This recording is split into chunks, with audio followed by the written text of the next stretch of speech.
வணக்கம் மக்களே, நாம இந்த ஆரோக்கியமான எச்சரிக்கை பதிவில் தயிரில் நிறைந்திருக்கக்கூடிய ஒரு சில தீமைகளை பற்றி தெரிஞ்சுக்க போகிறோம். அந்த தீமைகள்லேருந்து தப்பிக்கிறதுக்கு நம்ம என்னென்னலாம் பண்ணணும் அப்படின்றதையும் தெரிஞ்சுக்க போகிறோம். ஏன்னா தயிர் நிறைய ஆரோக்கியம் நிறைந்திருக்கக்கூடிய ஒரு உணவுப் பொருள் தான். அது நம்ம எல்லாருக்குமே தெரியும், அதில் எந்த விதமான சந்தேகமும் இல்லை. ஆனால் நம்ம தயிரை சாப்பிடக்கூடிய நேரங்களை பொறுத்தும், தயிரோடு சேர்த்து சாப்பிடக்கூடிய உணவுகளை பொறுத்தும், தயிரை சூடுபடுத்தி சாப்பிடக்கூடிய முறைகளில் பொறுத்தும் அதில் இருக்கக்கூடிய தீமைகள் அதிகரிச்சுட்டே போகும். அதனால் நம்ம தயிரை எந்த நேரங்களில் சாப்பிடணும், எந்த அளவுகளில் சாப்பிடணும், எந்தெந்த உணவுப் பொருள் கூட சேர்த்து சாப்பிடக்கூடாது, குறிப்பாக சூடுபடுத்தி சாப்பிட்றதெல்லாம் நல்லதா கெட்டதா அப்படின்ற அனைத்தையுமே நம்ம தெரிந்து கொள்ளலாம். அதை பற்றி பார்க்கறதுக்கு முன்னாடி இந்த வீடியோவுக்கு மட்டும் ஒரு லைக் கொடுத்துட்டு இந்த தகவலை உங்களுக்கு தெரிஞ்சவங்களுக்கும் ஷேர் பண்ணிடுங்க. ஏன்னா இது அவங்களுக்கும் பயனுள்ளதாக இருக்கக்கூடிய ஒரு ஆரோக்கியமான பதிவு தான். இது போன்ற அப்டேட்ஸ்களை நீங்கள் தொடர்ந்து பார்க்கறதுக்கு நம்மளுடைய ஹெல்த் நியூஸ் தமிழ் சேனலை மறக்காம சப்ஸ்கிரைப் பண்ணி வச்சுக்கோங்க. பக்கத்தில் இருக்கக்கூடிய பெல் பட்டனையும் கிளிக் பண்ணி ஆல் அப்படின்ற ஆப்ஷனையும் செட் பண்ணி வச்சுக்கிட்டீங்க அப்படின்னா நான் போடக்கூடிய எல்லா அப்டேட்ஸும் உங்களுக்கு நோட்டிஃபிகேஷனோட அடிக்கடி சேரும். சரி வாங்க மக்களே, இப்போ வீடியோக்குள்ளே போயிடலாம். குழந்தைகள் முதல் பெரியவர்கள் வரை அனைவருக்குமே விருப்பமான உணவு தயிர். நம்முடைய உணவு பட்டியலில் நம்ம தயிருக்கு மிக முக்கியமான இடத்தை கொடுத்துருப்போம். ஆனால் கால நேரம் பார்க்காம எல்லா நேரங்களுமே நம்ம தயிரை சாப்பிட்டோம் அப்படின்னா அது நமக்கு பல பிரச்சனைகளை ஏற்படுத்தும் அப்படின்றத மருத்துவ நிபுணர்கள் தங்களுடைய ஆய்வுகளின் மூலமாக குறிப்பிடுறாங்க. அப்படின்னா தயிர் சாப்பிடுவதற்கு எது சிறந்த நேரம்னு கேட்டிங்கன்னா நண்பகலுக்கு முன்பாக தயிர் சாப்பிடுவது ரொம்ப ரொம்ப நல்லதுங்க மக்களே. அதுதான் நமக்கு ஆரோக்கியமும் கூட. நண்பகலுக்கு முன்பாக அப்படின்னா காலை உணவுக்கும் மதிய உணவுக்கும் இடைப்பட்ட நேரம், அதுதான் நண்பகலுக்கு முன்பான நேரம். அந்த நேரத்தில் நம்ம தயிர் சாப்பிடலாம். ஆனால் நம்ம ஒருபோதும் இரவு நேரங்களில் தயிர் சாப்பிடக்கூடாது. அப்படி நம்ம இரவு நேரங்களில் தயிர் சாப்பிட்டோம் அப்படின்னா ஒருவேளை நமக்கு இந்த சளி தொந்தரவுகளாக இருந்ததுன்னா இன்னும் அதிகமாகிடும். இல்லைனா ஆஸ்துமா போன்ற தொந்தரவுகள் ஏற்படும், பிபி பிரச்சனைலாம் நமக்கு ஏற்படும். அதனால் நம்ம இரவு நேரங்களில் தயிர் சாப்பிடக்கூடாது. இரவு நேரங்களில் எப்படி நம்ம தயிர் சாப்பிடக்கூடாதோ அதே போலவே காலையில் எழுந்ததும் வெறும் வயிற்றுலையும் தயிர் சாப்பிடக்கூடாது. ஒரு சில பேர்லாம் காலையில் எழுந்ததும் வெறும் வயிற்றிலே தயிர் சாப்பிடுவது ஆரோக்கியம் நினச்சிக்குவாங்க. நாளடைவில் அது அவங்களுக்கு பிபி என்று சொல்லக்கூடிய பிளட் ப்ரெஷரை ஏற்படுத்தலாம். அதனால் நீங்கள் இரவு நேரங்களையும் காலையில் வெறும் வயிற்றிலையும் தயிர் சாப்பிடாதீங்க. நண்பகலுக்கு முன்பான நேரமான காலை உணவுக்கும் மதிய உணவுக்கும் இடைப்பட்ட நேரமான அந்த நேரத்தில் நீங்கள் தயிர் சாப்பிடுங்க. அதுதான் உங்களுக்கு ரொம்ப ரொம்ப நல்லது. ஒரு சில பேர் தொடர்ந்து தினமும் தயிரை சாப்பிட ஆரம்பிப்பாங்க. தினமும் தயிர் எடுத்துக்கொள்ளக்கூடாதுங்க மக்களே. தயிர் இரத்த குழாய்களில் அடைப்பை ஏற்படுத்தக்கூடியதாக மாறிடும். அதாவது நம்மளுடைய ரத்த நாளங்களில் அடைப்பு ஏற்படும் போது பிபி ப்ராப்ளம் வர ஆரம்பிக்கும். ரத்த நாளங்கள் இயல்பான அளவில் சுருங்கி விரிஞ்சு இதயத்துக்கு ரத்தத்தை அனுப்புறதுல கொஞ்சம் சிரமம் ஏற்படும் போது மாரடைப்பு, பக்கவாதம் போன்ற அபாயம் கூட நமக்கு ஏற்படலாம். அதனால நம்ம தினமும் எடுத்துக்கொள்ளக்கூடாது தயிரை. தொடர்ந்து நம்ம தயிர் சாப்பிடும் போது உடல்ல வீக்கம் ஏற்படலாம், அரிப்பு ஏற்படக்கூடிய வாய்ப்பும் இருக்கு, அக்கி போன்ற பிரச்சனைகள் கூட ஏற்படுறதுக்கு வாய்ப்புகள் இருக்குன்றதால கவனமாக இருக்கணும். ஸோ தொடர்ந்து நம்ம தயிர் சாப்பிடும்போது பிபி ப்ராப்ளம், சர்க்கரை நோய், அந்த சுகர் ப்ராப்ளம்லாம் நமக்கு உண்டாகும். எனவே நீங்க தினமும் தயிர் சாப்பிடுவதை தவிர்த்துருங்க. அது உங்களுக்கு ஆரோக்கியம் கிடையாது. வேணும் அப்படின்னா நீங்க வாரத்தில் 2 அல்லது 3 நாட்கள் மட்டுமே தயிர் சாப்பிடலாம். அதுவும் ஒருவேளை மட்டுமே நீங்க தயிர் சாப்பிடும்போது எந்த பிரச்சனையும் கிடையாது.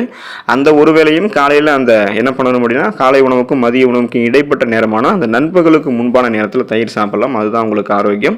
ஒரு சில பேர் தயிரை சூடுபடுத்தி சாப்பிடுவாங்க. தயிர் சூடுபடுத்தி சாப்பிடக்கூடிய ஒரு உணவுப் பொருளே கிடையாது மக்களே. நீங்கள் தயிரை சூடுபடுத்தி சாப்பிட்றது உங்களுக்கு 1% கூட நன்மைகளை கொடுக்காது. வெறும் சுவைக்காக சாப்பிட போய் நிறைய சிக்கல்களை நீங்கள் பக்க விளைவுகளை வாங்கி கொள்ளாதீங்க. அதனால் நீங்கள் இந்த எண்ணெய் போட்டு கடுகு தாளித்து கருவேப்பிலையெல்லாம் போட்டு சாப்பிடக்கூடிய இந்த தயிர் சூடுபடுத்தி சாப்பிடக்கூடிய முறை பண்ணவே பண்ணாதீங்க. நீங்கள் வேணும் அப்படின்னா தயிரோட சிறிது சர்க்கரை சேர்த்து சாப்பிடலாம். ஸோ தயிரோட சேர்க்கக்கூடிய இந்த கொஞ்சமாக சேர்க்கக்கூடிய இந்த சர்க்கரை நமக்கு உடலுக்கு உடனடி எனர்ஜி, ஆற்றலை கொடுக்கும். அதனால் நீங்கள் இந்த மாதிரி சாப்பிடலாமே தவிர நீங்கள் தாளித்து தயிரை சாப்பிடக்கூடாது. எண்ணெய் சேர்த்து கடுகு சேர்த்தெல்லாம் நீங்கள் எதுவுமே பண்ணக்கூடாது. தயிரை அப்படியே பச்சையாக இருக்கக்கூடிய தயிரை நீங்கள் சாப்பிட்றது தான் உங்களுக்கு எப்போதுமே ஆரோக்கியம்.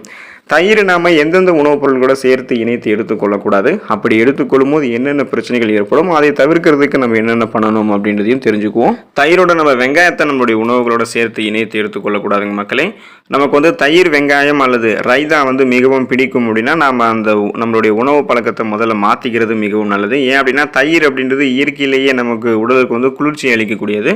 ஆனால் வெங்காயம் அப்படி கிடையாது. வெங்காயம் நமது உடலுக்கு வெப்பத்தை அளிக்கக்கூடியது. அதனால் தயிர், வெங்காயம் இந்த மாதிரி சேர்ந்து சாப்பிட இந்த தயிர் பச்சடி, வெங்காய பச்சடி அல்லது இந்த ரைதா அப்படின்னு சொல்லக்கூடிய கலவையை நம்ம முதல்ல விரும்பி சாப்பிட்றோம் அப்படின்னா அது நம்மளுக்கு ஸ்கின் அலர்ஜி, தோல் அலர்ஜியை ஏற்படுத்தக்கூடும். ஸ்கின் டிசீஸ், தோல் பிரச்சனைகளையும் ஏற்படுத்தக்கூடும். உடலில் அதிகமான அரிப்புகளையும் ஏற்படுத்தலாம். எக்ஸிமா, சொரியாசிஸ் போன்ற தோல் சார்ந்த குறைபாடுகளை நமது உடலில் ஏற்படுத்திடும்ன்றதை நீங்கள் மறந்துடாதீங்க. அதனால் அந்த ரைதா சாப்பிடக்கூடிய, அதாவது வெங்காயத்தையும் தயிரையும் ஒன்றா சேர்த்து சாப்பிடக்கூடிய அந்த கலவை பழக்கத்தை விட்டு விடுவது உங்களுக்கு ஆரோக்கியம். மாம்பழத்தையும் தயிரையும் நீங்கள் ஒன்றா சேர்த்து சாப்பிடக்கூடாது. இப்போ சின்னதாக பீஸாக போட்டு மாம்பழத்து கூட தயிர் சேர்த்து சாப்பிடும்போது அது டேஸ்ட்டாக இருக்கும் அப்படின்றதுக்காக ஒரு சில பேர் சாப்பிட்ருவாங்க. அந்த மாதிரி சாப்பிடக்கூடாது. அது டேஸ்ட்டாக இருக்கும் அப்படின்றதுல எந்த விதமான மாற்று கருத்தும் இருக்க போகிறது கிடையாது. வெறும் சுவைக்காக நீங்கள் அது போல் மாம்பழத்தையும் அதே போல் தயிரையும் ஒன்றா சேர்த்து சாப்பிட்றீங்க அப்படின்னா அது உங்களுக்கு நிறைய பக்க விளைவுகளை ஏற்படுத்தும்ன்றது ஞாபகம் வச்சுக்கோங்க. ஏன்னா வெங்காயத்தை போலவே மாம்பழமும் நமது உடலில் வந்து வெப்பத்தை அதிகரிக்கக்கூடியது, தயிர் வந்து குளிர்ச்சி அளிக்கக்கூடியது. அப்போது இது வந்து ஒன்றா சேர்த்து சாப்பிடும்போது அதே போலவே உங்களுக்கு வந்து எப்படி நீங்கள் வெங்காயத்தை சாப்பிடும்போது ஸ்கின் டிசீஸ் ஏற்படுதோ அதே போலவே தயிரையும் மாம்பழத்தையும் ஒன்றா சேர்த்து சாப்பிடும்போது தோல் சம்பந்தமான நோய்கள் ஏற்படும். உடலினுடைய ஒட்டுமொத்த செயல்பாடுகளுமே தடைபட ஆரம்பிக்கும். ஏன்னா இந்த மாம்பழமும் தயிரும் சேர்ந்த கலவை செரிமானம் ஆகக்கூடிய வரையிலுமே உங்களுக்கு வந்து உடல் சோர்வை ஏற்படுத்தி உடல் செயல்பாடுகளை தடைபட வைக்கும். உங்களுக்கு வந்து குறிப்பாக வந்து பார்த்தோம்னா நீங்கள் சோர்வாக ஆகிடுவீங்க. அதனால் அந்த மாதிரி பண்ணாதீங்க. மீனையும் தயிரையும் ஒன்றா சேர்த்து சாப்பிட்றது உங்களுக்கு ஆரோக்கியம் கிடையாது. நீங்கள் கேட்டால் மீனையும் தயிரையும் ஒன்றா எடுத்துக்கொள்ளவே கூடாது. தயிர் அப்படின்றது புரோட்டீன் அதிகமாக இருக்கக்கூடிய ஒரு உணவுப் பொருள். இது மாடுகளிலிருந்து பெறப்படுவதால் இது விலங்கு புரத வகையை சேர்ந்ததாகும்.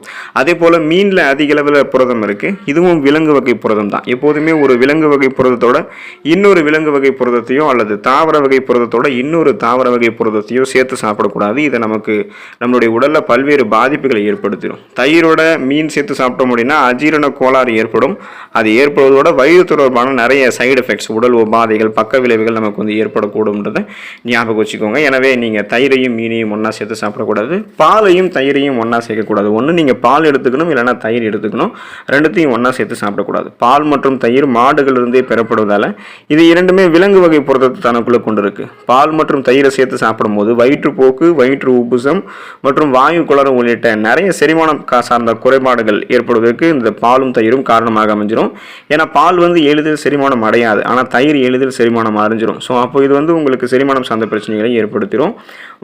உளுத்தம்பருப்பை நீங்கள் தயிரோடு சேர்த்து எடுத்துக்கொள்ளக்கூடாது. தயிரோட உளுத்தம்பருப்பினால் செஞ்சிடக்கூடிய உணவுகளையோ அல்லது அந்த உளுத்தம்பருப்பால் செஞ்சிடக்கூடிய ஃபுட்ஸாக இருந்தாலும் சரி, இல்லை உளுத்தம்பருப்பையும் நீங்கள் சேர்த்து சாப்பிட்றீங்க அப்படின்னா அது உங்களுடைய செரிமானத்தில் பிரச்சனையை உருவாக்கி இறுதியில் நிறைய பக்க விளைவுகள், சைடு எஃபெக்ட்ஸ் வந்து ஏற்படுத்தும்.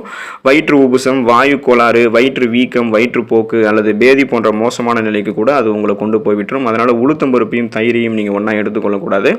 எண்ணெய் நிறைந்திருக்கக்கூடிய உணவுகள், ஆயில் ஃபுட்ஸை வந்து நீங்கள் தயிரோட ஒன்றா சேர்த்து எடுத்துக்கொள்ளக்கூடாது. எப்போதுமே எண்ணெயில் வறுத்த பொரித்த அந்த ஆயில் ஃபுட்ஸோட தயிரையும் அல்லது பால் பொருட்களையும் ஒன்றா சேர்த்து சாப்பிட்டோம் அப்படின்னா அது நம்மளுடைய செரிமானத்தை வந்து பாதிக்கும்.